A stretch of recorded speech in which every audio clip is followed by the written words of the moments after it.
എല്ലാവർക്കും സൈടെക് മലയാളത്തിൻ്റെ പുതിയൊരു വീഡിയോയിലേക്ക് സ്വാഗതം. ഉപഗ്രഹങ്ങൾ എങ്ങനെ ഭൂമിയെ ചുറ്റുന്നു എന്ന വിഷയത്തിൽ നമ്മൾ ഇതിനു മുമ്പ് ഈ ചാനലിൽ ഒരു വീഡിയോ ചെയ്തിരുന്നു.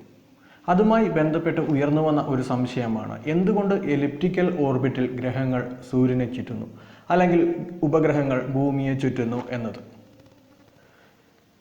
ഈ ചോദ്യം ഒറ്റവാക്കിൽ ഉത്തരം പറയാൻ ഇത്തിരി ബുദ്ധിമുട്ടുള്ള ഒരു ചോദ്യമാണ്. ഒരുപക്ഷെ ചരിത്രത്തിൽ ആദ്യമായി ഇങ്ങനൊരു ചോദ്യം അഭിമുഖീകരിക്കേണ്ടി വന്നത് ജോഹന്നാസ് കെപ്ലർ ആയിരിക്കും.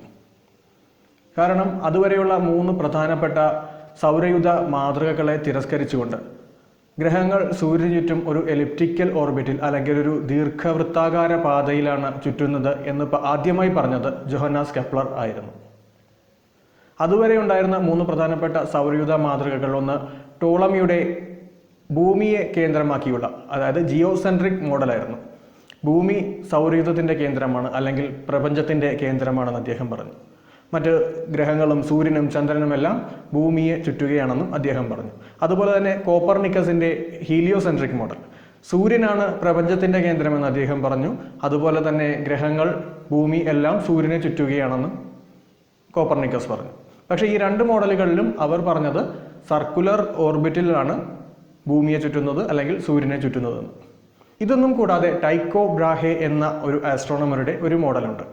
അദ്ദേഹം പറഞ്ഞത് ഭൂമിയാണ് സൗരയൂഥത്തിൻ്റെ കേന്ദ്രം, സൂര്യനും ചന്ദ്രനുമെല്ലാം ഭൂമിയാണ് ചുറ്റുന്നത്, എന്നാൽ മറ്റ് ഗ്രഹങ്ങളെല്ലാം ചുറ്റുന്നത് സൂര്യനെയാണ്. ഇത് വളരെ കോംപ്ലക്സ് ആയിട്ടുള്ള ഒരു മോഡലാണ്. അതായത് ടോളമിയുടെയും കോപ്പർനിക്കസിൻ്റെയും മോഡലുകൾ ഒരുമിച്ച് ചേർത്തൊരു മോഡലാണ് ടൈക്കോ ബ്രാഹെ അവതരിപ്പിച്ചത്. ഈ ടൈക്കോ ബ്രാഹെ എന്ന് പറയുന്നത് നമ്മുടെ ജോഹന്നാസ് കെപ്ലറുടെ ഗുരുവായിരുന്നു. അദ്ദേഹത്തിൻ്റെ വർഷങ്ങൾ നീണ്ട ഒബ്സർവേഷണൽ ഡാറ്റ അല്ലെങ്കിൽ അറിവുകളെല്ലാം എത്തിച്ചേർന്നത് ജോഹന്നാസ് കെപ്ലറുടെ പക്കലായിരുന്നു. അദ്ദേഹം വർഷങ്ങളെടുത്ത് ഈ അറിവുകൾ പഠിക്കുകയും അപഗ്രഥിക്കുകയും ഒക്കെ ചെയ്തു. അപ്പോൾ അദ്ദേഹത്തിന് മനസ്സിലായി, കെപ്ലർക്ക് മനസ്സിലായി, ചൊവ്വ എന്ന ഗ്രഹത്തിൻ്റെ ഓർബിറ്റ് അല്ലെങ്കിൽ അത് സഞ്ചരിക്കുന്ന പാത ഈ 3 മോഡലുകൾ ഉപയോഗിച്ചും വിശദീകരിക്കാൻ കഴിയുന്നില്ല എന്ന്. അങ്ങനെ വർഷങ്ങൾ നീണ്ട പഠനത്തിനും അപഗ്രഥത്തിനുമെല്ലാം ശേഷം തൻ്റെ അസ്ട്രോണമിയ നോവ എന്ന പുസ്തകത്തിൽ കെപ്ലർ പറഞ്ഞു, ഗ്രഹങ്ങൾ സൂര്യന് ചുറ്റും ഒരു എലിപ്റ്റിക്കൽ ഓർബിറ്റിൽ അല്ലെങ്കിൽ ഒരു ദീർഘവൃത്താകാര പാതയിലാണ് സഞ്ചരിക്കുന്നത് എന്ന്. അതുകൂടാതെ ഇതോടൊപ്പം തന്നെ ഇതുൾപ്പെടെയുള്ള 3 നിയമങ്ങൾ അദ്ദേഹം അവതരിപ്പിച്ചു. ഇതിനെ Kepler's law of planetary motion എന്നാണ് അറിയപ്പെടുന്നത്. ആദ്യത്തെ 2 നിയമങ്ങൾ 1609-ലും മൂന്നാമത്തെ നിയമം 1618-ലുമാണ് അദ്ദേഹം അവതരിപ്പിച്ചത്. ആദ്യത്തെ നിയമം പറയുന്നത് എല്ലാ ഗ്രഹങ്ങളും സൂര്യന് ചുറ്റും ഒരു ദീർഘവൃത്താകാര പാതയിൽ അല്ലെങ്കിൽ ഒരു എലിപ്റ്റിക്കൽ ഓർബിറ്റിൽ സഞ്ചരിക്കുകയാണ് എന്നതാണ്. ഒരു എലിപ്സിന് 2 ഫോക്കസുകൾ കാണും. അതിൽ ഒരു ഫോക്കസിലായിരിക്കും സൂര്യൻ്റെ സ്ഥാനം എന്നും അദ്ദേഹം ആ നിയമത്തിൽ വിശദീകരിക്കുന്നു. നമുക്കിനി ഒരു എലിപ്സ് എന്താണെന്ന് ഒന്ന് പരിചയപ്പെടാം. ഈ രീതിയിൽ 2 പിന്നുകൾ കെട്ടിയ നൂലിൻ്റെ സഹായത്തോടെ നമുക്കൊരു എലിപ്സ് വരയ്ക്കാനാകും. ഈ 2 പിന്നുകൾ ഇരിക്കുന്ന സ്ഥാനമാണ് അതിൻ്റെ ഫോക്കസ്. അതുപോലെ തന്നെ ഈ 2 ഫോക്കസുകളിൽ നിന്നും വശങ്ങളിലേക്കുള്ള ദൂരത്തിൻ്റെ തുക എല്ലായ്പ്പോഴും തുല്യമായിരിക്കും. ഈ ഫോക്കസുകൾ തമ്മിലുള്ള അകലം കൂടുമ്പോൾ എലിപ്സ് കൂടുതൽ നീളുന്നു.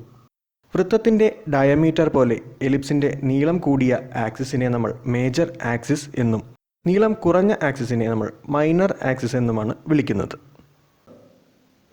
എലിപ്സിൻ്റെ നീളം കൂടുന്നതും കുറയുന്നതും അതിൻ്റെ എക്സെൻട്രിസിറ്റി എന്ന ഒരു ഘടകത്തെ ആശ്രയിച്ചാണ് ഇരിക്കുന്നത്.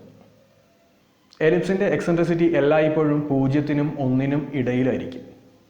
എക്സെൻട്രിസിറ്റി 0 ആയി കഴിഞ്ഞാൽ എലിപ്സിൻ്റെ 2 ഫോക്കസുകളും വന്ന് അതിൻ്റെ സെൻറ്ററിൽ ഒത്തുചേർന്ന് അതൊരു സർക്കിളായി മാറുന്നു. അതായത് സർക്കിളിൻ്റെ എക്സെൻട്രിസിറ്റി 0-ആണ്. കെപ്ലറുടെ 2ാമത്തെ നിയമം പറയുന്നത് എ എന്ന പോയിന്റിൽ നിന്നും ബി എന്ന പോയിന്റിലേക്ക് ഒരു പ്ലാനറ്റ് ടി എന്ന സമയമെടുത്ത് സഞ്ചരിച്ചു എന്ന് കരുതുക. അപ്പോൾ ഫോക്കസും ആ 2 പോയിന്റും തമ്മിൽ യോജിപ്പിക്കുമ്പോൾ കിട്ടുന്ന ഏരിയ സി എന്ന പോയിന്റിൽ നിന്ന് ഡി എന്ന പോയിന്റിലേക്ക് ആ പ്ലാനറ്റ് ടി എന്ന സമയം തന്നെ എടുത്ത് സഞ്ചരിച്ചപ്പോൾ ഉണ്ടായ ഏരിയയ്ക്ക് തുല്യമായിരിക്കും. ടി എന്ന സമയം 2ടുത്തും തുല്യമാണെന്ന് ഓർക്കുക. 3ാമത്തെ നിയമം പറയുന്നത് ഒരു ഗ്രഹത്തിന് സൂര്യന് ചുറ്റും കറങ്ങി വരാൻ എടുക്കുന്ന സമയത്തിൻ്റെ സ്ക്വയർ അതിൻ്റെ ഓർബിറ്റിൻ്റെ സെമി മേജർ ആക്സിസിൻ്റെ ക്യൂബിന് നേർ അനുപാതത്തിലായിരിക്കും എന്നതാണ്. അതായത് ഒരു ഗ്രഹത്തിന് സൂര്യന് ചുറ്റും കറങ്ങി വരാൻ എടുക്കുന്ന സമയത്തെ നമ്മൾ പി എന്ന് കരുതി കഴിഞ്ഞാൽ അതിൻ്റെ സ്ക്വയർ, അതായത് പി സ്ക്വയർ, ആ ഓർബിറ്റിൻ്റെ സെമി മേജർ ആക്സിസായ എയുടെ ക്യൂബിന് നേർ അനുപാതത്തിൽ ആയിരിക്കും. 2ഉം 3ഉം നിയമങ്ങൾ Kepler's law of planetary motion പൂർത്തിയാക്കുന്നതിന് വേണ്ടി മാത്രം പറഞ്ഞതാണ്. നമുക്ക് ഒന്നാമത്തെ നിയമത്തിലേക്ക് തന്നെ വീണ്ടും തിരിച്ചു വരാം. നമ്മൾ എക്സെൻട്രിസിറ്റിയെ പറ്റി പറഞ്ഞായിരുന്നു ആ നിയമം അവസാനിപ്പിച്ചത്. നമ്മുടെ സൗരയൂഥത്തിലെ ഗ്രഹങ്ങളെല്ലാം ഒരു എലിപ്റ്റിക്കൽ ഓർബിറ്റിലാണ് സൂര്യനെ ചുറ്റുന്നതെന്ന് പറഞ്ഞല്ലോ. അപ്പോൾ ആ ഗ്രഹങ്ങളുടെ എക്സെൻട്രിസിറ്റിയാണ് നിങ്ങൾക്കിപ്പോൾ ഇവിടെ കാണാൻ കഴിയുന്നത്. ഇവയെല്ലാം പൂജ്യത്തോട് കൂടുതൽ അടുത്തു നിൽക്കുന്നവയാണ്. അതായത് നമ്മുടെ സൗരയൂഥത്തിലെ ഗ്രഹങ്ങളുടെ ഓർബിറ്റുകളെല്ലാം എലിപ്റ്റിക്കൽ ആണെന്ന് പറയുമ്പോഴും അവ കൂടുതൽ സർക്കിളിനോട് അടുത്ത് നിൽക്കുന്ന ഓർബിറ്റുകളാണ്. എന്നാൽ അത് പെർഫെക്റ്റ് ആയിട്ടുള്ള ഒരു സർക്കിൾ അല്ല. എന്നാൽ ഇതിനേക്കാൾ എക്സെൻട്രിക് ആയിട്ടുള്ള ഓർബിറ്റുകളിൽ സഞ്ചരിക്കുന്ന ഒരു കൂട്ടം നമ്മുടെ സൗരയൂഥത്തിലുണ്ട്, കോമറ്റുകൾ. അതിലേക്ക് നമുക്ക് പിന്നീട് വരാം. നമ്മുടെ ഹാലിസ് കോമറ്റ് എല്ലാം ആ രീതിയിലുള്ള ഓർബിറ്റിലാണ് സഞ്ചരിക്കുന്നത്. ഹാലിസ് കോമറ്റിൻ്റെ എക്സെൻട്രിസിറ്റി ഏകദേശം 0.9 അടുത്താണ് വരുന്നത്. ഇനി എലിപ്റ്റിക്കൽ ഓർബിറ്റ്, എന്തുകൊണ്ട് എലിപ്റ്റിക്കൽ ഓർബിറ്റ് ഉണ്ടാകുന്നു എന്ന ചോദ്യം ഉയർന്നു വരുന്നത് എന്താണെന്നൊന്ന് പരിശോധിച്ച് കഴിഞ്ഞാൽ അതിന് കാരണം വൃത്തത്തോടുള്ള നമ്മുടെ മനോഭാവമാണ്. അതായത് വൃത്തം ഒരു പെർഫെക്റ്റ് ഷേപ്പായി അല്ലെങ്കിൽ ഒരു ഐഡിയൽ ഷേപ്പായി നമ്മുടെ മസ്തിഷ്കം അല്ലെങ്കിൽ നമ്മൾ കരുതി വച്ചിരിക്കുന്നത് കൊണ്ടാണ് നമ്മൾ എന്തുകൊണ്ട് എലിപ്റ്റിക്കൽ ഓർബിറ്റ് ഉണ്ടായി എന്ന ചോദ്യം ചോദിച്ചുകൊണ്ടിരിക്കുന്നത്. യഥാർത്ഥത്തിൽ സൗരയൂഥത്തിൽ വൃത്തത്തിലുള്ള ഓർബിറ്റുകൾ ഇല്ല എന്ന് തന്നെ പറയാം, അല്ലെങ്കിൽ വളരെ വിരളമാണ്. മിക്ക ഓർബിറ്റുകളും, ഉദാഹരണത്തിന് വീനസ്, ആ പട്ടിക വീണ്ടും കാണുന്നു. വീനസിൻ്റെ ഓർബിറ്റ് നോക്കിക്കഴിഞ്ഞാൽ പൂജ്യത്തോട്, അതായത് സർക്കിളിൻ്റെ എക്സെൻട്രിസിറ്റിയോട് വളരെ ചേർന്ന് നിൽക്കുന്നുവെങ്കിലും അവ ഒരിക്കലും സർക്കിൾ അല്ല, ഒരു എലിപ്സ് തന്നെയാണ്. നമ്മുടെ സൗരയൂഥത്തിൽ സ്വാഭാവികമായി കാണപ്പെടുന്ന ഓർബിറ്റുകളെല്ലാം തന്നെ എലിപ്റ്റിക്കൽ ആയിരിക്കും അല്ലെങ്കിൽ ആണ്. ഇത് എന്തുകൊണ്ട് എന്ന് നമുക്ക് ഇനിയൊന്ന് പരിശോധിക്കാം. ഇനി ഞാൻ പറയാൻ പോകുന്ന കാര്യങ്ങൾ ഫിസിക്സിലെ ചില ഇക്വേഷനുകളുടെ സഹായത്തോടു കൂടിയാണ് വിശദീകരിക്കാൻ പോകുന്നത്. അതായത് കെപ്ലർ 3 പ്ലാനറ്ററി മോഷനെ സംബന്ധിക്കുന്ന 3 നിയമങ്ങൾ പ്രസിദ്ധീകരിച്ചുവെങ്കിലും അല്ലെങ്കിൽ അവതരിപ്പിച്ചുവെങ്കിലും അതിനൊരു വിശദീകരണം നൽകാൻ കെപ്ലർക്ക് ആയിരുന്നില്ല. അത് നൽകിയത് ഐസക് ന്യൂട്ടൻ ആയിരുന്നു.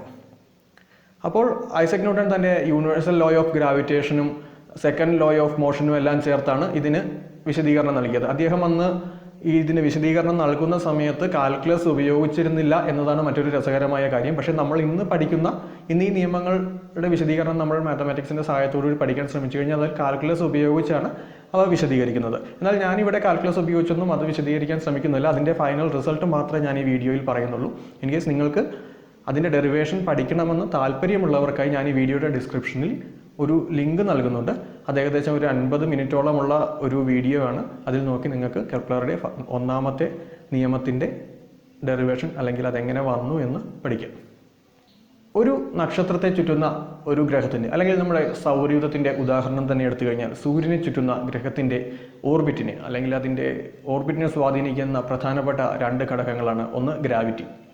ഈ 2 സൂര്യനും ആ ഗ്രഹവുമായുള്ള ഗ്രാവിറ്റേഷണൽ ഫോഴ്സും പിന്നെ ആ ഗ്രഹത്തിൻ്റെ വെലോസിറ്റി, അതിൻ്റെ പ്രവേഗവും ഒക്കെയാണ് അതിനെ സ്വാധീനിക്കുന്ന 2 പ്രധാന ഘടകങ്ങളും. ഒട്ടേറെ ഘടകങ്ങളുണ്ടെങ്കിലും ഈ 2 ഘടകങ്ങൾ മാത്രമാണ് നമ്മളിത് വിശദീകരിക്കാൻ വേണ്ടി ഉപയോഗിക്കുന്നത് തൽക്കാലത്തേക്ക്. ന്യൂട്ടൻ്റെ യൂണിവേഴ്സൽ ലോ ഓഫ് ഗ്രാവിറ്റേഷൻ പ്രകാരം 2 വസ്തുക്കൾക്കിടയിലുള്ള ഗ്രാവിറ്റേഷണൽ ഫോഴ്സ് അവയെ തമ്മിലുള്ള ഗുണനഫലത്തിന് നേർ അനുപാതത്തിലും അവ തമ്മിലുള്ള ദൂരത്തിൻ്റെ വർഗ്ഗത്തിന് വിപരീത അനുപാതത്തിലുമായിരിക്കും. അത് പ്രകാരം നമുക്കിവിടെ ഒരു ഇക്വേഷൻ കാണാം. F = Gm1m2 / r². G എന്ന് പറഞ്ഞാൽ യൂണിവേഴ്സൽ ഗ്രാവിറ്റേഷൻ കോൺസ്റ്റന്റ് ആണ്. അതിൻ്റെ വാല്യൂവും ഇവിടെ നൽകിയിട്ടുണ്ട്. അതുപോലെ തന്നെ ന്യൂട്ടൻ്റെ 2ാമത്തെ ചലന നിയമം F = ma എന്ന് പറഞ്ഞു. അതായത് അതിൻ്റെ മാസും അതിൻ്റെ ആക്സിലറേഷൻ, ത്വരണവും തമ്മിലുള്ള ഗുണനഫലമായിരിക്കും ആ വസ്തുവിൽ അനുഭവപ്പെടുന്ന ഫോഴ്സ് എന്ന് പറയുന്നത്. ഇത് തമ്മിൽ ഇക്വേറ്റ് ചെയ്തിട്ടാണ് നമ്മൾ ഈ കെപ്ലറുടെ 1ാമത്തെ നിയമം, അതായത് എലിപ്റ്റിക്കൽ ഓർബിറ്റിലാണ് ഗ്രഹങ്ങൾ സഞ്ചരിക്കുന്നത് എന്ന് പറയുന്ന നിയമത്തെ വിശദീകരിക്കാൻ പോകുന്നത്.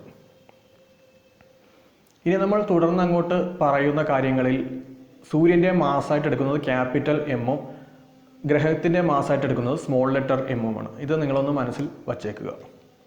അതുപോലെ തന്നെ ആക്സിലറേഷൻ, നമ്മളിത് ഡിഫറൻസിയേഷനിലേക്ക് കടക്കുന്നതിൻ്റെ ഒരു പ്രധാനപ്പെട്ട സ്റ്റെപ്പ് ആക്സിലറേഷനെ നമ്മൾ ഇത് തമ്മിലുള്ള ദൂരത്തിൻ്റെ ആറിൻ്റെ സെക്കൻഡ് ഡെറിവേറ്റീവായിട്ട് എടുക്കുമ്പോഴാണ്. അതായത് d² r/dt². ഒരുപക്ഷെ നിങ്ങൾക്ക് ചിലവർക്കെങ്കിലും അറിയാവുന്ന കാര്യമായിരിക്കും. പിന്നെ ഒരു പ്രധാനപ്പെട്ട കാര്യമാണ് കോർഡിനേറ്റ് സിസ്റ്റം.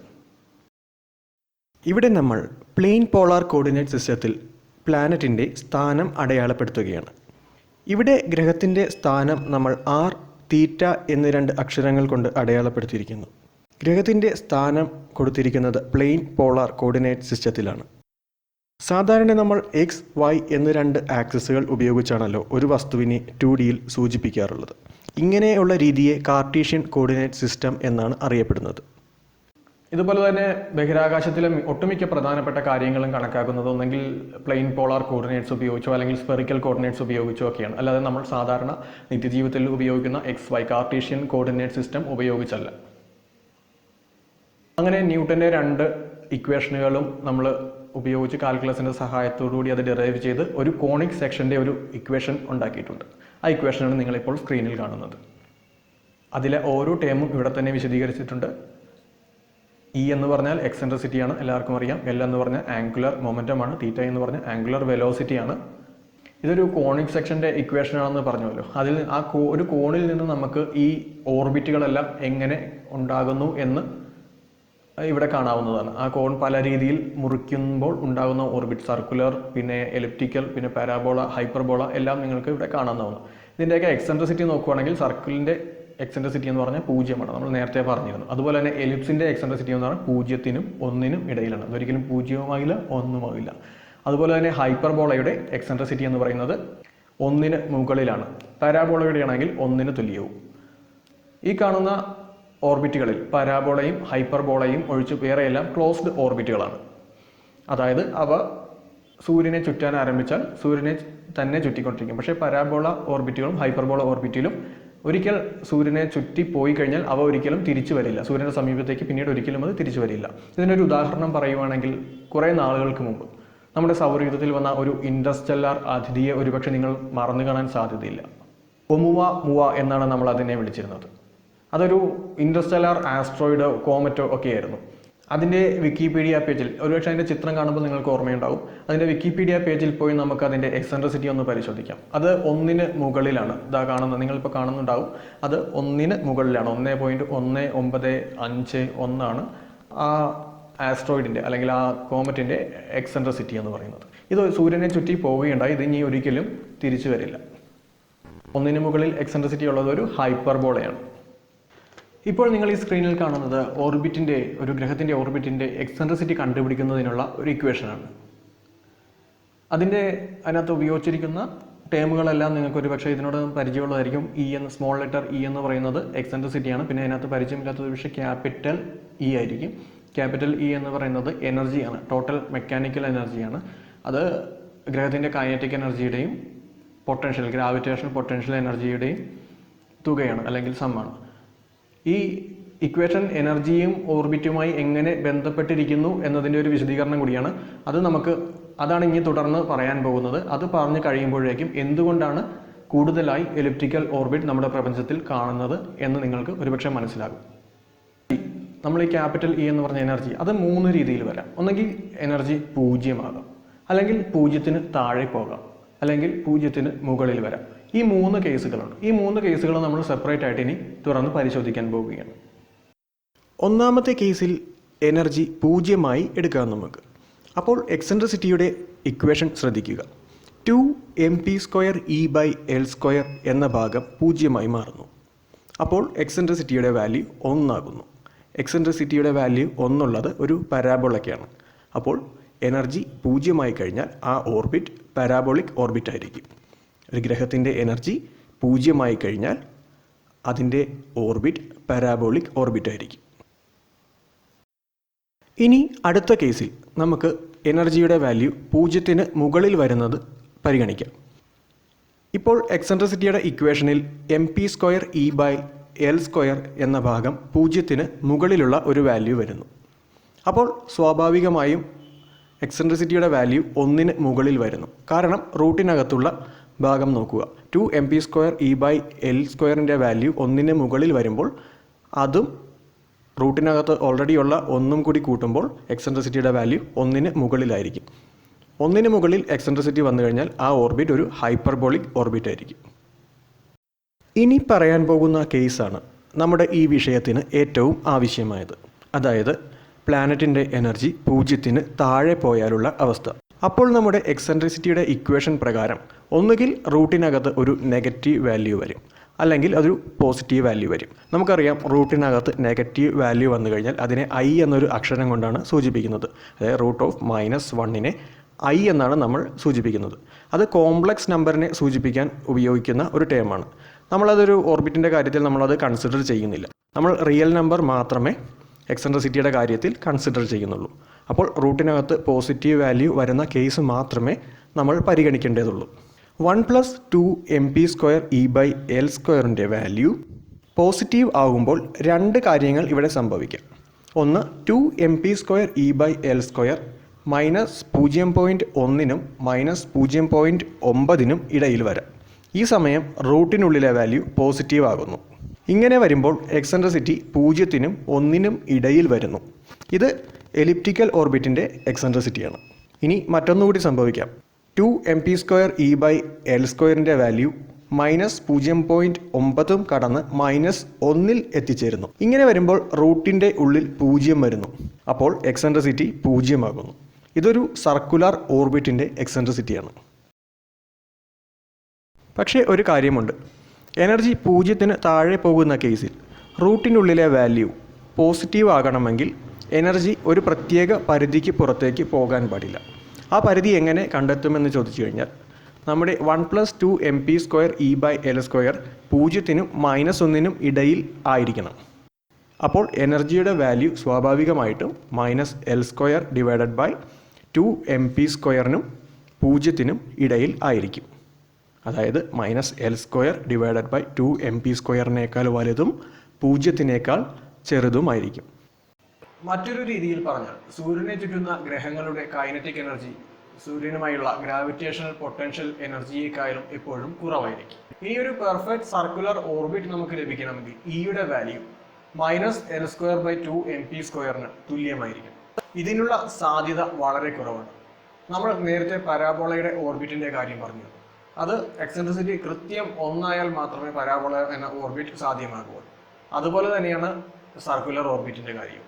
ഒരു എലിപ്റ്റിക്കൽ ഓർബിറ്റ് സാധ്യമാകണമെങ്കിൽ 0-നും 1-നും ഇടയിലുള്ള ഏത് വാല്യൂ വന്നാലും അത് സാധ്യമാകും. പക്ഷേ ഒരു സർക്കുലർ ഓർബിറ്റ് വരണമെങ്കിൽ എക്സെൻട്രിസിറ്റി കൃത്യം 0 തന്നെ ആയിരിക്കണം.